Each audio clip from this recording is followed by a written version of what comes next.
बिल्कुल, इस वक्त हम आज़ाद कश्मीर के ज़िला बाग की तहसील धीरकोट में मौजूद हैं। इस तहसील का इस्लामाबाद से फासले की बात करें तो ये तकरीबन 3 सवा 3 घंटे का सफ़र बनता है। जहां मैं इस वक्त खड़ा हूं, इस जगह को टोपा टाप कहते हैं और यहाँ पे एक फेस्टिवल सजाया गया है धीरकोट की इंतज़ामिया की जानिब से। और इस वक्त यहाँ पे जो मनाज़र नज़र आ रहे हैं, जो हम आपको दिखाएंगे भी सही, इन मनाज़र में हज़ारों की तादाद में लोग इस वक्त मौजूद हैं। अच्छा, खूबसूरत बात यह है कि यहाँ पे इन मनाज़र में जो लोग आपको नज़र आ रहे हैं वो सिर्फ़ जो है वो जवान नहीं है, वो जो आप ये कहें कि ख़वातीन, जवान ख़वातीन नहीं हैं, बल्कि बुज़ुर्ग हैं, बच्चे हैं। और मेरे अक़ब में जो आपको जोश खरोश नज़र आ रहा है, यहाँ पे मुझे यूँ महसूस हुआ है कि धीरकोट के कोई भी शख्स इस वक्त घर में नहीं होगा। यहाँ पे सबसे पहले जो है रात को आतिशबाजी की गई, उसके बाद आज सुबह पैराग्लाइडिंग की गई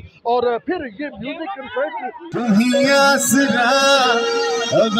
सुनो जफाएं सुनो, मुझसे प्यार हुआ था, इकरार हुआ था। आप देखें कि कितनी बड़ी तादाद में रंग बिरंगे कपड़े पहने हुए मर्दों ख़वातीन यहाँ पे मौजूद है और भरपूर अंदाज में जो है वो इंजॉय कर रहे हैं। इस वक्त यहाँ पे दो तरह के म्यूज़िक बजाया जा रहा है। एक तो आप जैसे मेरे अक़ब में सुन सकते हैं और ये आप उसको भरपूर अंदाज में इंटरटेन भी लोग हो रहे हैं। हम अमूमी तौर पे ये समझते हैं कि ये जो धीरकोट का एरिया है, ये इस जैसे जो आज़ाद कश्मीर के एरिए हैं, तो वहाँ पे लोग म्यूज़िक को इस तरह इंजॉय नहीं करते, या वहाँ पे थोड़ी सी इस अंदाज में इंटरटेनमेंट नहीं होती, या यहाँ पे उस अंदाज में फेस्टिविटी नहीं होती। लेकिन जब हम यहाँ पे पहुँचे, हमने देखा जितनी बड़ी तादाद में यहाँ पे लोग थे, तो ये ज़रूर समझ आई कि आने वाले दिनों में धीरकोट और ख़ास करके जहाँ पे हम हैं, जो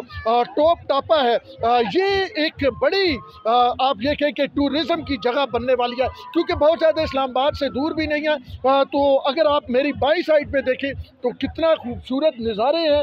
आपको ये अगर ये निचली तरफ जो जा रहा है रास्ता, ये ज़िला बाग के दीगर तहसीलों की जानिब जा रहा है। दाईं तरफ अगर आप देखें तो ये भी इंतहाई खूबसूरत मनाज़र आपको देखने को मिल रहे हैं। और ये लोग अभी भी टोप टापा से जो है वो नीचे उतर रहे हैं। यहाँ से ही पैराग्लाइडिंग हुई थी और ये अब म्यूज़िक कंसर्ट में मैं आपको बता रहा था, दो तरह के जो हैं वो गाने गाए जा रहे हैं या नगमे गाए जा रहे हैं। एक तो कश्मीर बनेगा पाकिस्तान, आज़ादी के नारे लगाए जा रहे हैं, और फिर उसके साथ साथ लोकल सॉन्ग भी जो हैं वो भी गाए जा रहे हैं, वो भी उससे भी महसूस हुआ जा रहा है। तो इस वक्त यहाँ पे फेस्टिविटी है। ये ज़रूर कहूँगा अपने देखने वालों को कि वो यहाँ पे आएँ।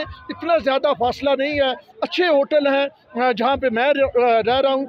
बड़ा बेहतरीन होटल है, बेहतरीन इंतज़ामात हैं, सड़कें बेहतर हैं और यहाँ के लोग बड़े मेहमान नवाज़ हैं। यहाँ की इंतज़ामिया बड़ा अच्छा काम कर रही है। इन लोगों की मेहमान नवाजी से लुत्फ़अंदोज़ हो, इस खूबसूरत जन्नत नज़ीर वादी को आके देखें। और यहाँ पे जो लोग भरपूर अंदाज में टूरिस्ट को वेलकम करने के लिए मौजूद हैं, और उसके साथ साथ अपने इलाके की खूबसूरती दुनिया भर को दिखाने के लिए तड़प रहे हैं। यानी स्विट्ज़रलैंड से ज़्यादा खूबसूरत एरिया ये मुझे लग रहा है, क्योंकि हम स्विट्ज़रलैंड को भी विज़िट कर चुके हैं, लेकिन ये जो नेचुरल ब्यूटी है ये वहाँ भी नहीं देखी। तो मेरे ख्याल में जाते जाते ये ज़रूर कहूँगा कि इस जगह का विज़िट ज़रूर कीजिए। और यहाँ पे लोगों में जो जोशो खरोश है, यहाँ पे आके जो आपने एक माइंड सेट बनाया हुआ है, वो माइंड सेट आपका ज़रूर टूटेगा।